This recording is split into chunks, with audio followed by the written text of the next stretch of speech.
It's David Stockdale here, 1-3, from Wycombe Wanderers, and you're listening to The Wycombe Wanderers Show. Welcome to the latest edition of The Wycombe Wanderers Show. If you're listening to last week's episode, you'll know that I wasn't available, but Bob was here. This week, the other way around, Bob's off, and I listened to the show, really enjoyed it. Fantastic chat with Danny Sender, with Gareth Ainsworth, and other things as well, and someone you'll hear from in just a second too.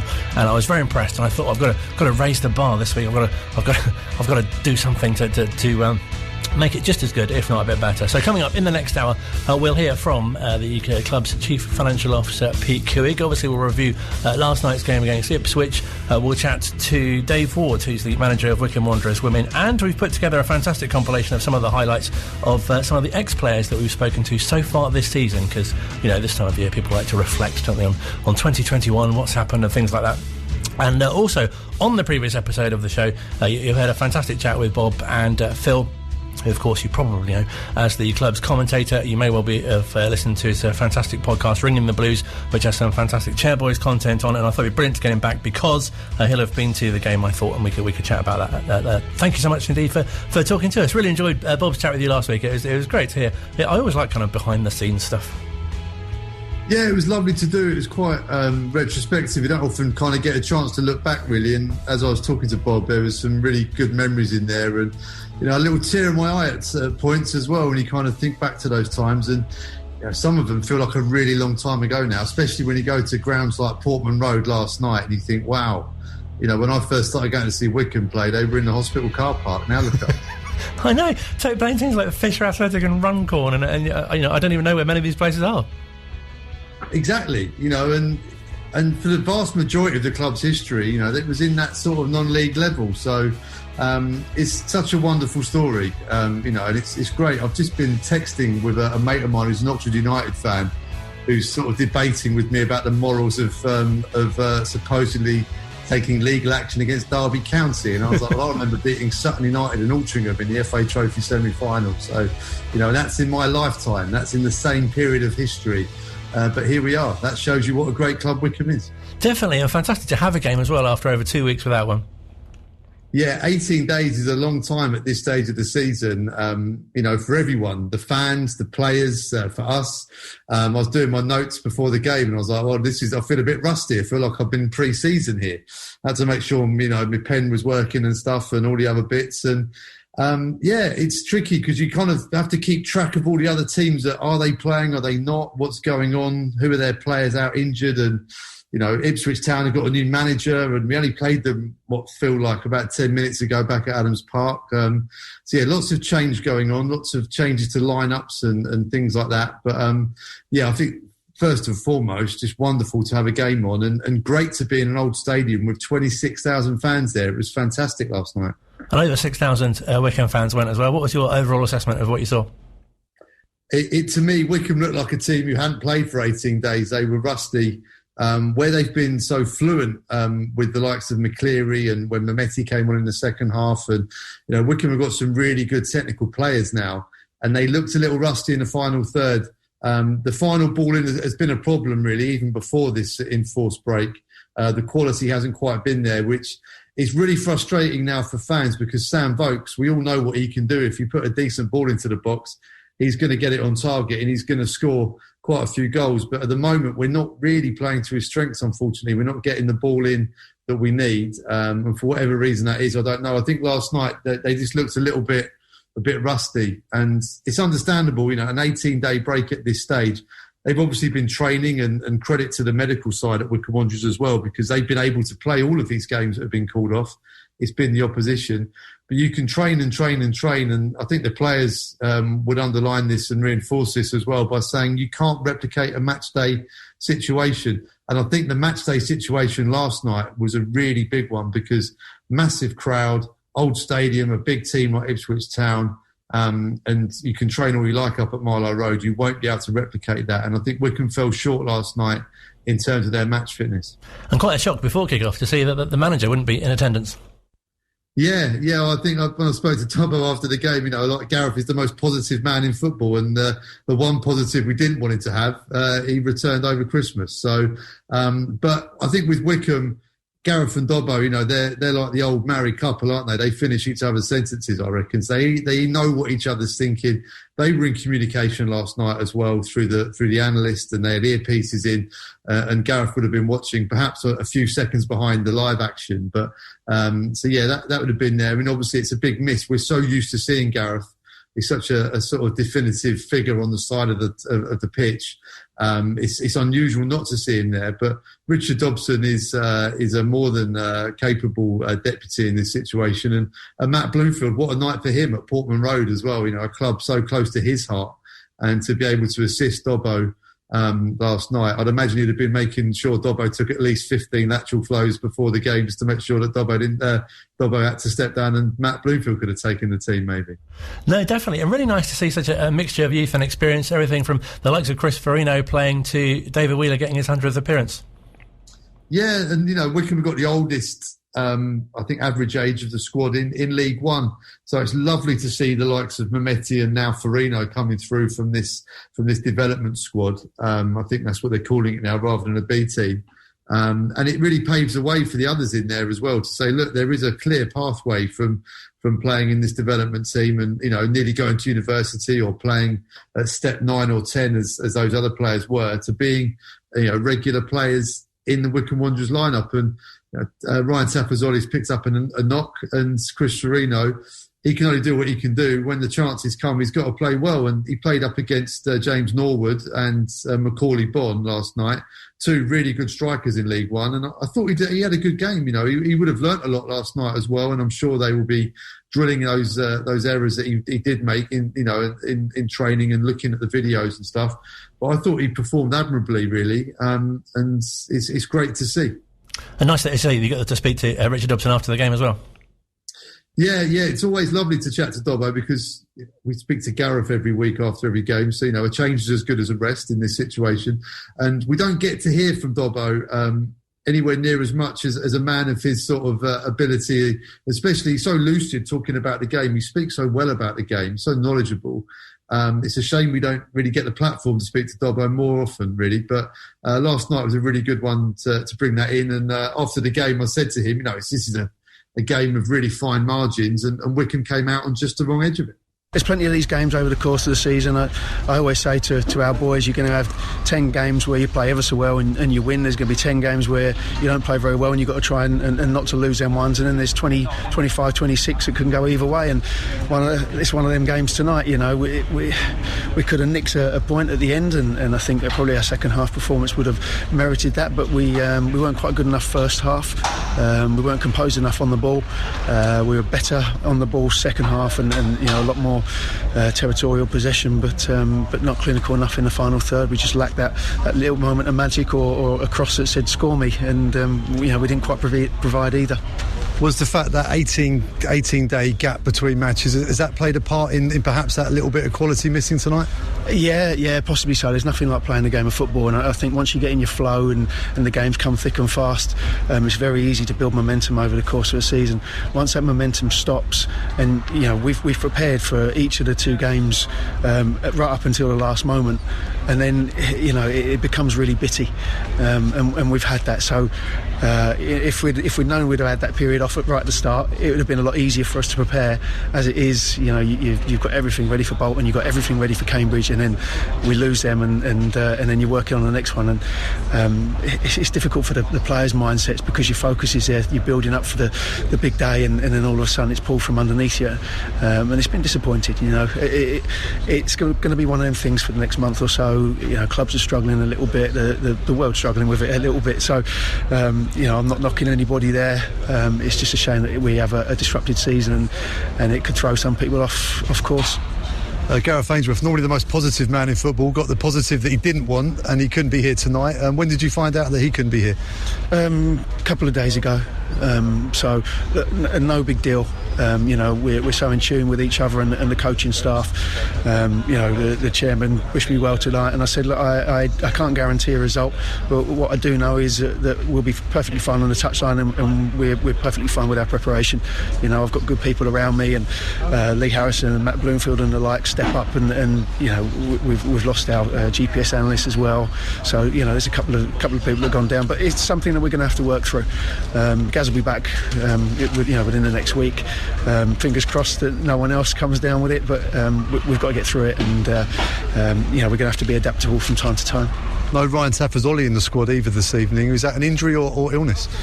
Injury, yeah, just tweaked his back a little bit, so we're hoping it's not too bad, and he'll be back shortly. But it's not one that we want to risk at the moment. And with the nature of the games at the moment, we're all expecting or hoping to play on New Year's Day, but is it tough to prepare in the back of your mind, knowing it might be all the preparation might be for nothing? Well, obviously Charlton have lost their game tonight, so I don't know whether it's their case or the opponents, but no, we go full steam ahead. Nothing changes. We can't lose focus or let anything sway our judgment on whether the game's going to be on or not. We have to prepare 100% as we normally would, and we'll all keep our fingers crossed we get the game on. Sounds very ironic, losing a GPS analyst. Surely that's not the sort of person who should be losing, surely. They should know exactly where he is at all times. So he was here. So Charlton next, and obviously, as Dobbo mentioned, they haven't played either, so hopefully they'll be even more rusty. Well, this is the thing. Wycombe, as I said, certainly the first half, they looked really rusty, so Wycombe can only hope that Charlton will be equally rusty. But it's another away game. It's another game for a team whose manager will be taking charge formally for the first time. And these are all circumstances that are going against Wycombe, because obviously they're sort of unique circumstances. Last night, Ipswich, 26,000 fans all really behind the new manager, giving him a warm welcome and probably cutting him a bit of slack. And Charlton, with Johnny Jackson perhaps doing the same, they'll give him a hero's welcome. He's really turned it around as an interim manager. So now he's got the gig full time. I'm sure they'll be giving him a warm round of applause as well. And because the games have been called off, it means that the fans who are able to go and who can provide the necessary paperwork to get in, there should be a healthy number of people there as well. So the atmosphere should be good. But it's the onus on Wycombe then, because then they go to an old Premier League ground in front of a big crowd. They've got to quieten the crowd down. But this run of games coming up, Colin, I think is pretty definitive for Wycombe Wanderers' season, because there's some big teams coming up. It's definitely a lot to look forward to. Thank you so much indeed for joining us, and I'm sure many fans will be enjoying hearing your commentary again very, very soon, hopefully as soon as New Year's Day. Yeah, fingers crossed. I'll be preparing, like Dobbo said, with the players. I mean, I'm not out there doing shuttle runs and doing GPS tracking. No one ever knows where I am when Wycombe are playing. But I'll be doing my preparation notes and looking after the voice, making sure I can be heard on New Year's Day. And Happy New Year to you as well. You too, guys. Take care. Thanks a lot for your time. Phil joining us here on Wycombe Sound as the Wycombe Wanderers show continues. Also been catching up with Dave Ward, who's the Wycombe Wanderers women's manager, reflecting on 2021. It's been quite a challenging 12 months. I think, as I've said before, previous shows, at the beginning of the season in particular, we had lost a lot of players through enforced retirement, through injury. A couple of players decided to move on to another club which was more local to them, who are similarly rivals in our division, which was a bit disappointing, but understandable nonetheless. And trying to replace those players has been quite a challenge during the season. We had a particularly serious injury to both Charlotte Bagshaw, who's our skipper, and Bobby Lynch, who's one of our more experienced players with a lot of National League experience. Both are awaiting ACL reconstruction surgeries and won't play again this season, which is really a big disappointment, and they're both hard acts to follow.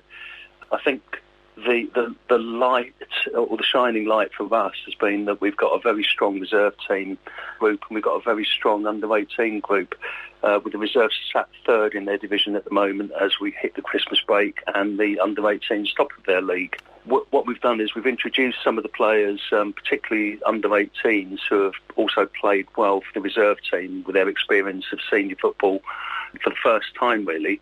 They've come into our team and done remarkably well. in 3 of our last 4 league games, we've won 3 of them. So that 9 points has been incredibly valuable in opening up a gap between us and a couple of sides at the bottom of the league. So we've just got to maintain our momentum and ensure that we win that sort of mini league of 4, if you like, in order to retain our status in the Southern Regional Premier Division. Does it feel like there's real improvement and progression in the side at the moment? Yeah, definitely. The thing that the youngsters have brought in is a lot of natural talent, and sure, they lack experience, but that's what the older heads in the side are there to do, to try and help them with that and to help accelerate their development and their growth. But I have to say that the youngsters that have come in have been exceptional. Young Ruby Page has come in her first full game for us. She scored both of our goals against Woodley United, which for a young 16-year-old is fantastic for her and great for the team as well. And it just shows the quality of the players that we have. We've got another youngster, Amelia Sage, who's slotted in at centre-back, and you'd have thought that she'd been playing there all season, to be fair. She's just come in and just done the job. No airs and graces, just being very tidy in what she does, very competitive. We've got another young lady, Naomi Tilly, who's joined in and weighed in with a goal as well so far. And, it's just fantastic that we've got that quality of youngster and that we're able to give them game time with the first team squad. And they have made a positive contribution without any doubt.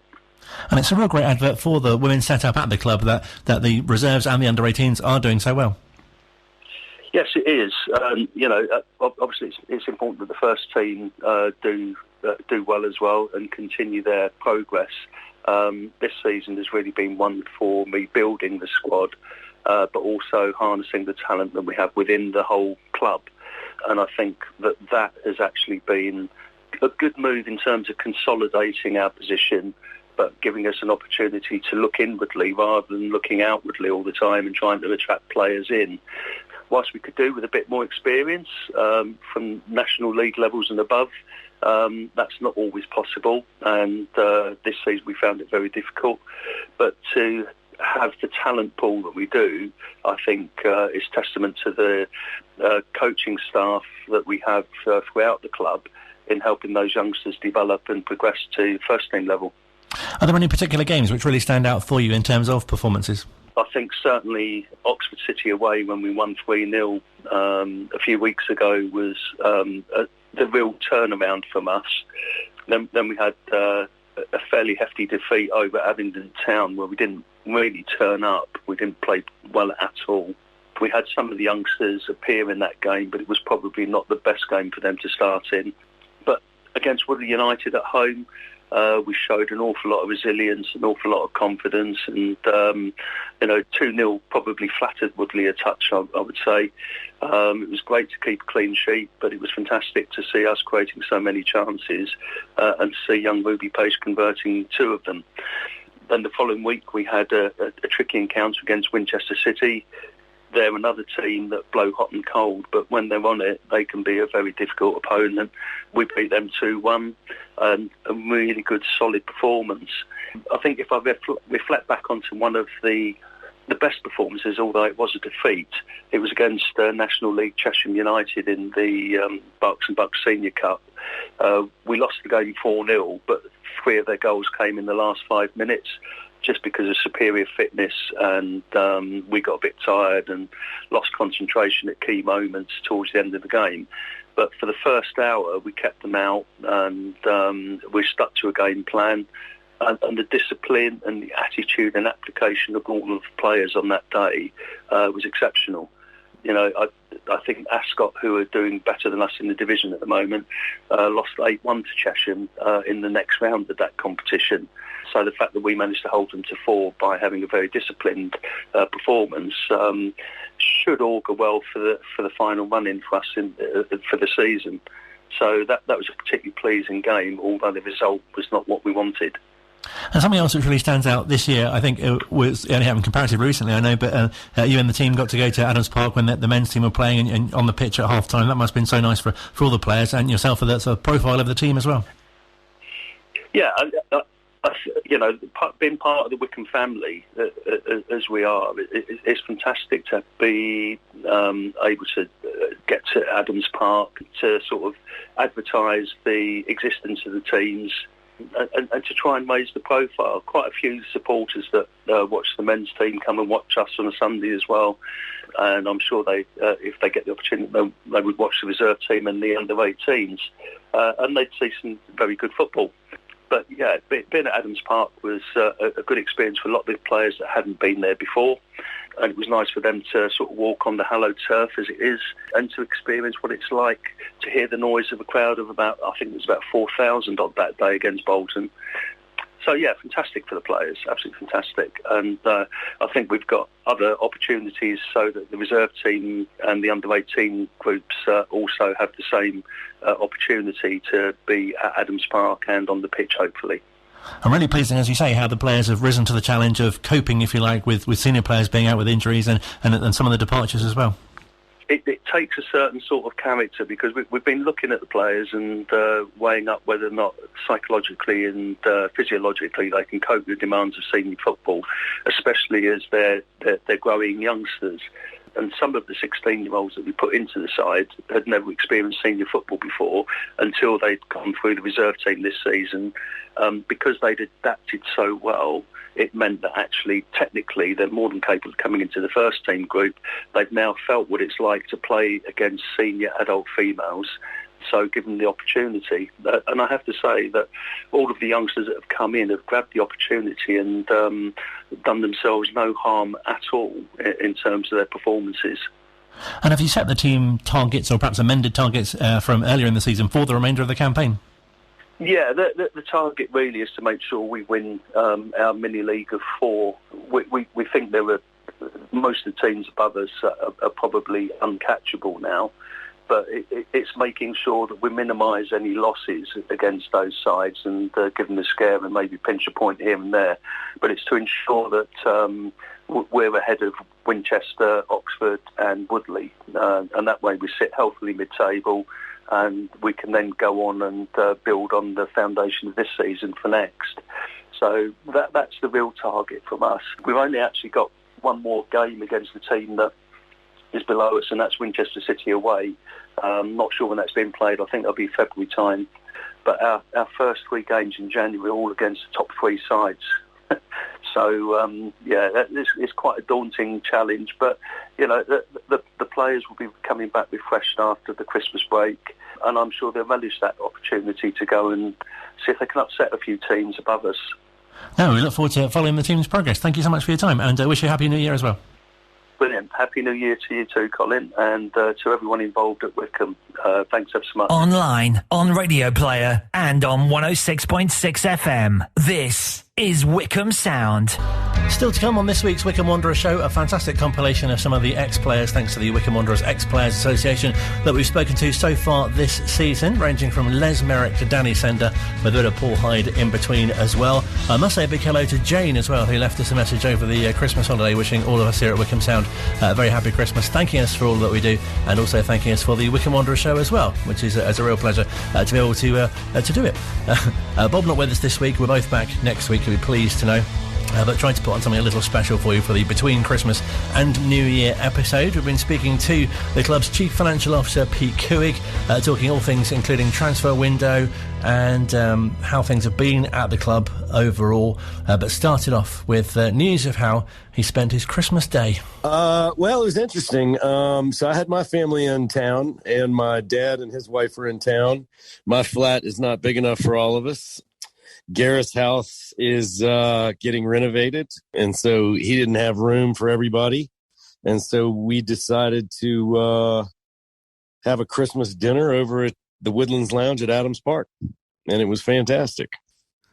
We saw some pictures on social media as well with the spread that Will did, and it's such a lovely thing, and so much about the relationship that both you have with Gareth and obviously your families as well. Yeah, I don't think it's yeah. But Gareth and I obviously hit it off really very quickly. You know, I've hung around with his wife and kids a lot. Hung around with his parents a lot. It was just a very natural thing to do, and it was just a really fun family. I think Gareth's family's a lot like mine. We like to have we like to have a good time. We love good food, maybe a couple of drinks, and then I got to tell you, the karaoke session was unbelievable. Between my wife, Gareth's mom, Gareth's daughter was incredible. Yeah, we had some folks belting out some tunes. Oh, if only it was recorded, we could have played some. Yeah, exactly. No, we didn't. It was for the family only, I guess. I'm sure there's some videos, but might want to keep those to ourselves. No, definitely. And I'm sure all Wycombe fans will be really pleased to know that, you know, you were able to be with your family, especially having so much time apart from them with you being over here.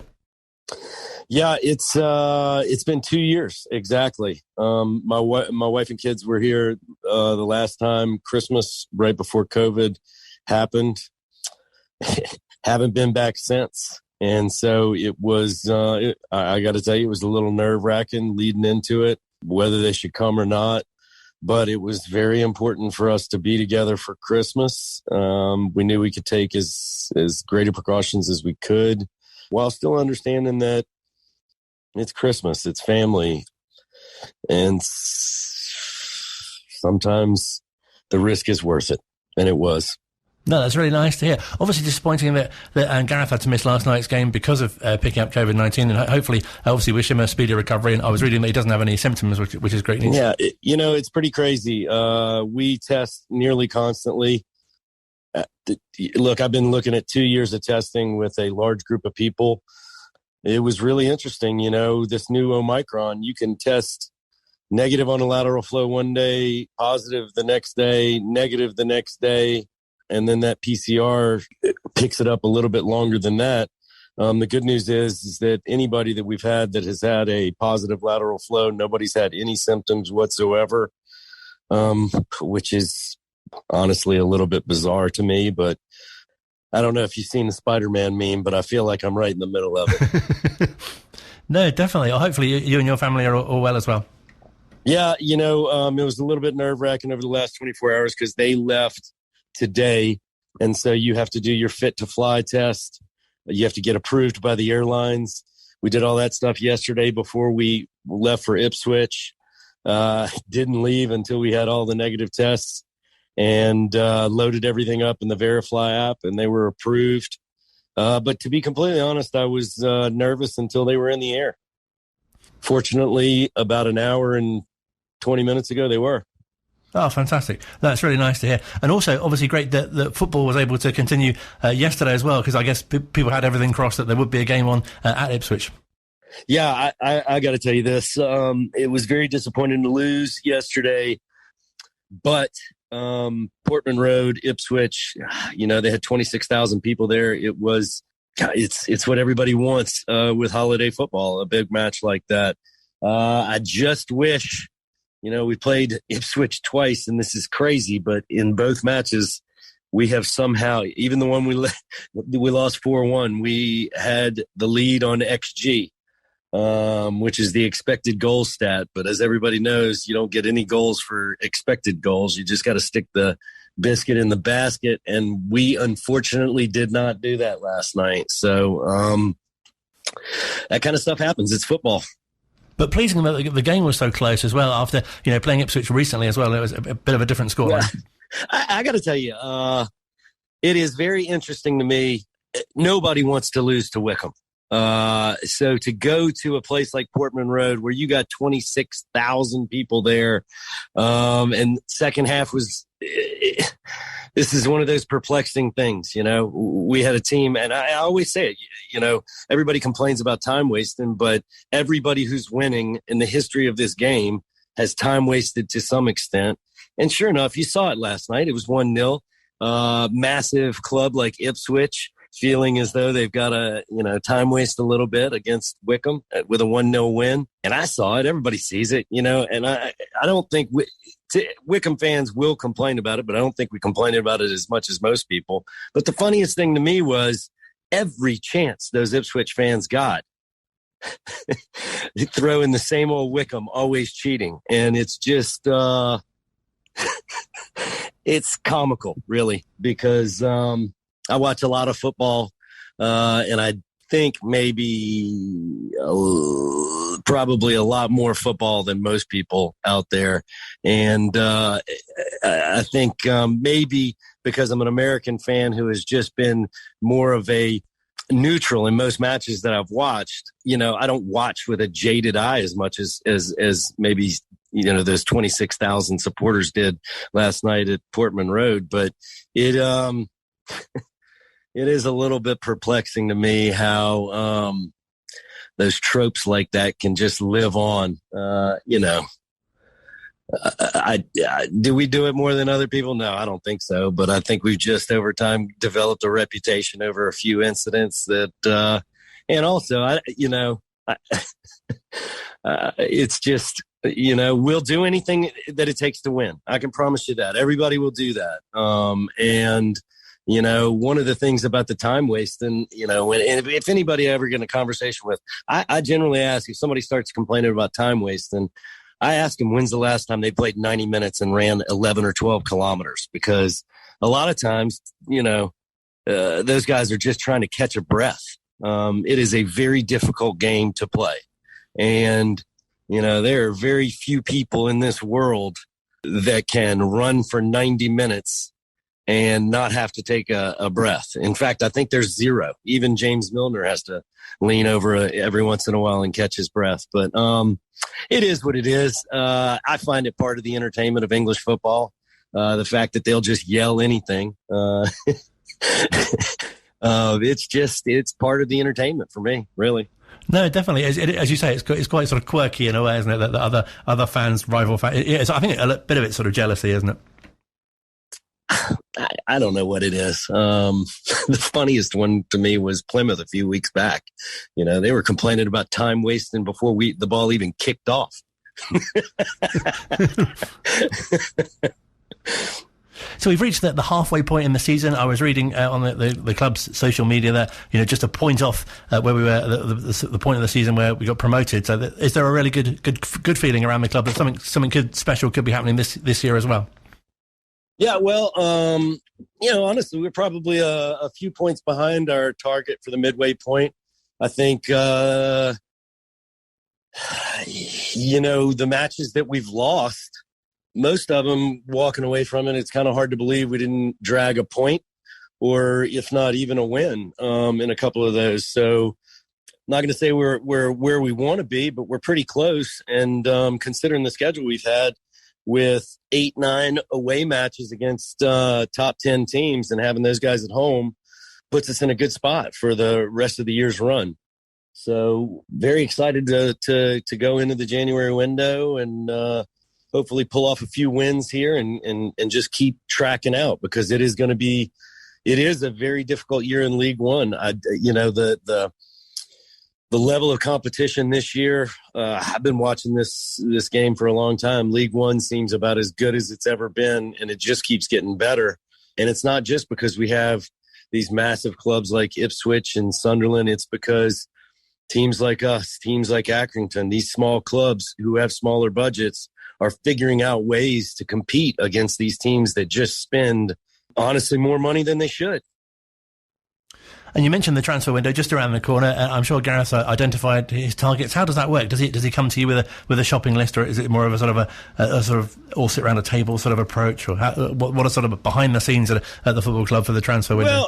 Well, I think most people, when you read social media comments, they look at windows, especially the January window, about how to do something for this season. But when realistically and practically, when you're running a football club, the decisions you make every window don't just affect the next half a year. They affect a half a year and a half, 2 years.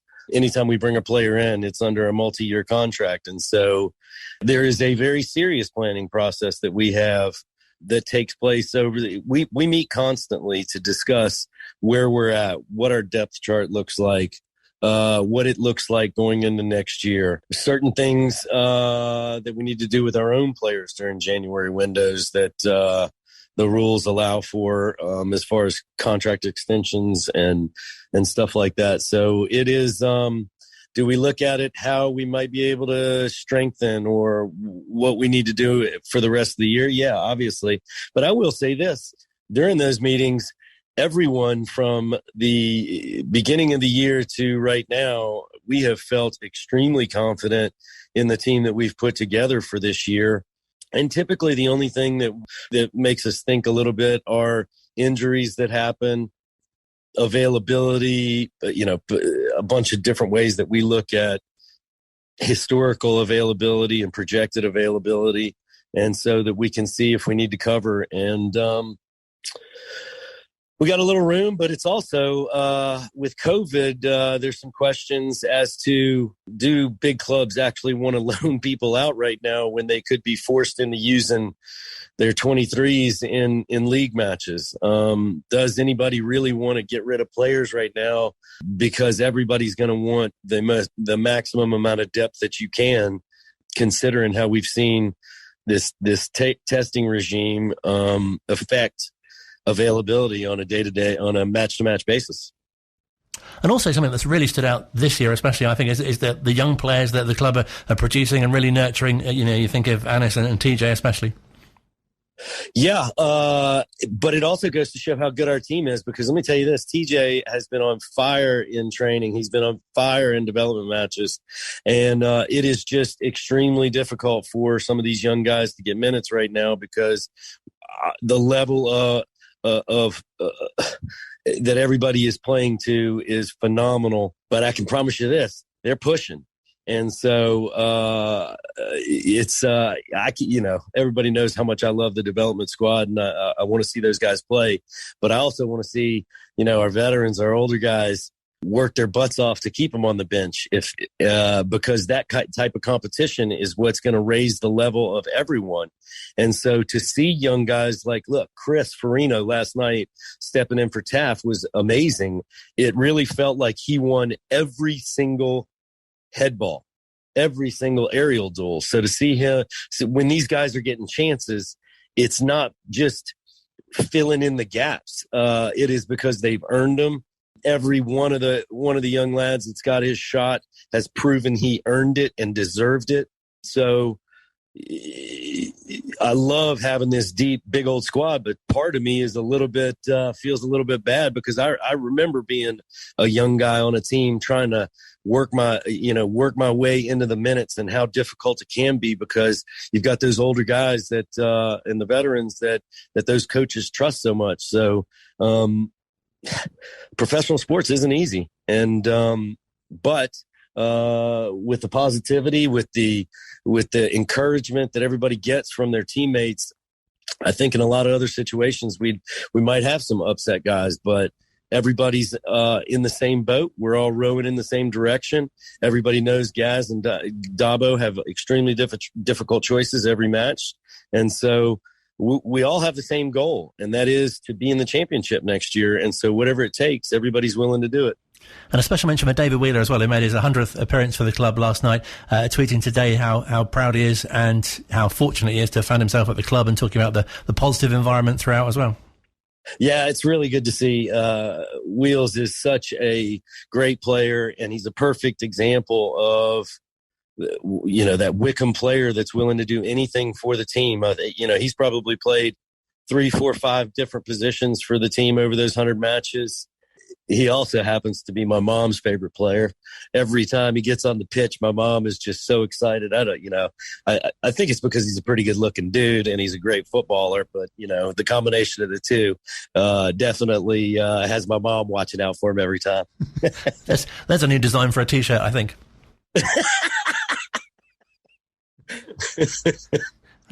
Joe Jacobson's had his own t-shirt. Now we need more. Pete Couhig's mum's favourite player. Yeah, that'd be a good one. And just finally, buy it. They'd sell. What would be your message to Wycombe supporters, especially at this time, heading into the second half of the season? Hey, look, we need everybody at Adams Park every chance you get. 650 people making a trip up to Portman Road last night was fantastic. Could hear them quite a bit during the match. We just need as much support as we can.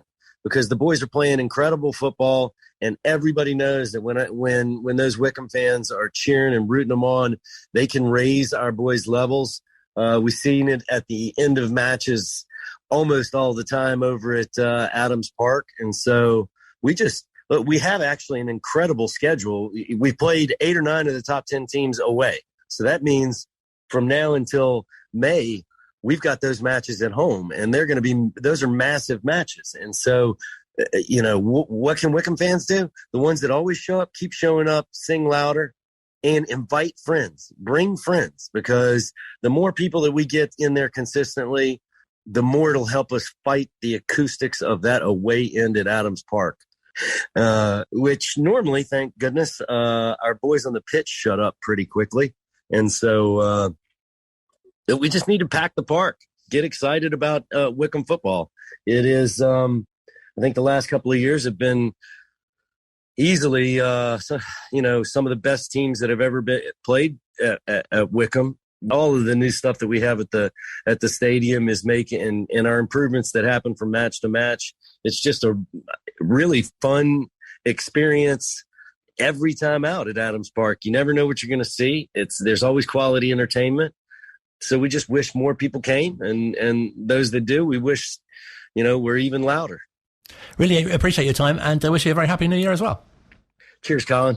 Thank you very much, bud. Online, on Radio Player, and on 106.6 FM. This is Wycombe Sound. Final part of the Wycombe Wanderers show for this between Christmas and New Year week. Been really enjoying working with the Wycombe Wanderers Ex-Players Association and speaking to many, many ex-players who, over the Christmas period, sadly reported the death of former goalkeeper Ken Brown just a week after he celebrated his 90th birthday. Of course, our condolences to Ken and his family, and of course the wider Wycombe Wanderers family as well. Since the start of this new season, season 2 of our programme, we've spoken to some fantastic ex-players who have played over all sorts of different eras of the club. Many more to come in the new year as well. I invite you to sit back and enjoy some of the highlights of those that we've spoken to in the past few weeks, as I say, covering all sorts of eras, and hopefully some of you will remember and enjoy as well. No one expected us to go there and beat Preston. Wycombe's manager at the time, Gareth Ainsworth, was playing for them. I had an unbelievable tussle with him in midfield. He was wearing a mask at the time because I think he had a fractured cheekbone. And we had a bit of a tussle on the pitch, and he was on the floor, and I remember pulling the mask off his face and letting it go, just to let him know that we're not going to be taking no prisoners today. And it was a close run, close fought game, and I was fortunate enough to get the ball in their half, just inside their own half, with minutes, not even a minute to go, I think, where Tim Langford just trapped it and played it to me, and I just made my mind up from then that I'm going to shoot, because it felt right, and it went in. And I think that was the turning point of our season to push us to get into the playoffs. We had a fantastic team spirit. We had a fantastic team. I was only there for a short period of time, but I know they went on to do really good things the season after. I mean, I did come back not long after that, but I sort of had a bad knee injury then, and I was sort of coming to the end of my football career. But no, there was a good set of lads we all keep in contact with now. We have get-togethers now every so often, and charity football matches, so we still speak, but great set of lads, and they've become really good friends of mine. Martin was a great motivator, I think, of players, and there was definitely a different atmosphere on the training ground when he showed up to when, just Paul Franklin or Steve Walford took the training. The atmosphere had changed straight away. But yeah, he was a great motivator, and he really believed in players getting the rest. And because I suppose that first season we were doing reasonably well. We were playing Saturdays, Tuesdays, and we'd advanced like in the Auto Glass, and we'd advanced I think in the Coca-Cola Cup. So it was important that sometimes we'd probably get a couple of days off a week just to rest, and then we'd be back in on a Friday and playing a lot of five-a-sides and non-contact stuff. So it certainly benefited the players, and obviously he was great for Wycombe, and he obviously shot his career, you know, into better things at a later date.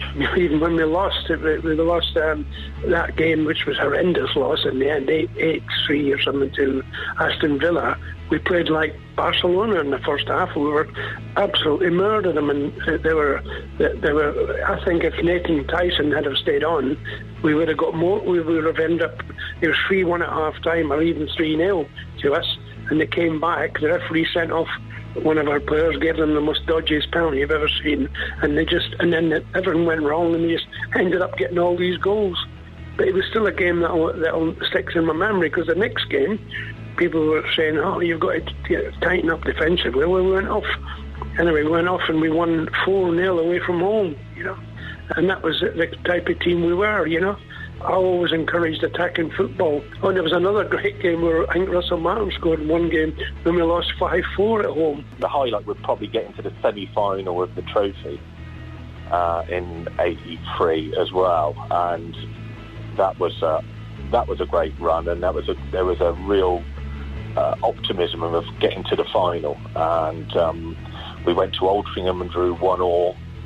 And Gary Lester making a great save to keep us in it, but unfortunately the replay at Lokes Park, I think we froze us a little bit. The older players froze a little bit, and we didn't play the football we could play. But at the time, Altrincham had something like 8 non-league internationals playing in their squad, so it was quite a challenge to get out there, and they probably played the better football on the second leg, and unfortunately we missed out on Wembley, which had been a great occasion, and that was the furthest Wycombe had ever got in the trophy at the time in their history. It changed me. I was coming up against a different type of players. It also changed me in the sense of, you know, with Paul making me club captain, it added an extra sense of responsibility to my game, and, you know, me as a person. You know, it wasn't just myself that I had to think about. I now had to think of, you know, the players around me, different players in the squad, whether they were playing or they weren't involved, if they were injured. Then also having that contact, you know, being that kind of go-between between the management, the coaching staff, and the players, you know, trying to put those views and points across both ways, that was going to kind of benefit everyone in the whole. So that was great for me. It changed me as a person, and probably made me mature, to be honest. You know, I was probably, and always have been, a bit of a you know, a kind of happy-go-lucky guy that likes to have a laugh at himself and, you know, make others laugh around about him. But at that point, you know, in terms of my career, I felt as though I had to change. It was the most hurtful time in my life, and my parents took it. They felt the pain for me. My family took it on the chin as well and felt the pain. I can honestly say in my heart of hearts, I don't know what I did wrong. I don't know why it got where it did. I think we were second in the league at the time to Notts County. I think they were top and we were second when I got called in by Mr. No Name, and he said, "You're not playing this weekend." I said, "Why?" And I said, he said, "I've got someone else in." Okay, I said, "So who are the reserves playing?" "Like you would as a pro." And he said, "You're not playing for them either, you're not playing." And that was it, and that was the end of my career at Wycombe. And it came to an abrupt end when we were second in the league and going well with the similar sort of team. There'll be a few of them had already bit the dust, and it was a tough times, but we were playing well still, and I couldn't get my head round and understand what was going on really, because it was wrong, and it broke me. To be fair, it broke my heart, and to leave that club. And I turned up for training every day, and I brought my own kit in, and the lads could feel my hurt as well, and they didn't know what to do, and they couldn't do anything about it. It was just a horrible time. And even when he had an open forum, my mum went to it without me knowing, and he went to read something out that said even sort of Bournemouth don't want him because he's too old, and you know, I think she stood up and shouted out, "You're a liar, that never happened." But you know, it hurt my family, because my family had a wonderful time, an absolute fantastic time at Wycombe. They travelled the country to every game, home and away, and they were part of the Barmy Wycombe Wanderers Army, you know, and they all went away, all got on the coast together, and it was brilliantly organised, brilliantly run, and every weekend, and Tuesday night was just buzzing and a fun time and a fun place to be, you know. It was just brilliant. I loved every moment at Wycombe. I was very sad to leave and felt, you know, I should have stayed for another year, but it was sort of made impossible for me by the new manager that came in at the time, who changed things around. But yeah, the 4 years at the club, I've nothing but fond memories of that time. A fantastic career overall as well. You're a semi-professional international. That must have been a fantastic privilege as well. Yeah. I got the one game. We played Wales, and it was great. My dad came up to watch. It was a proud moment for the family, for me to represent my country. You know, I even got man of the match that day. I shouldn't say, but got man of the match that day. So everything went well. Obviously, we couldn't play any more games with Wycombe players because we went up into the league that year.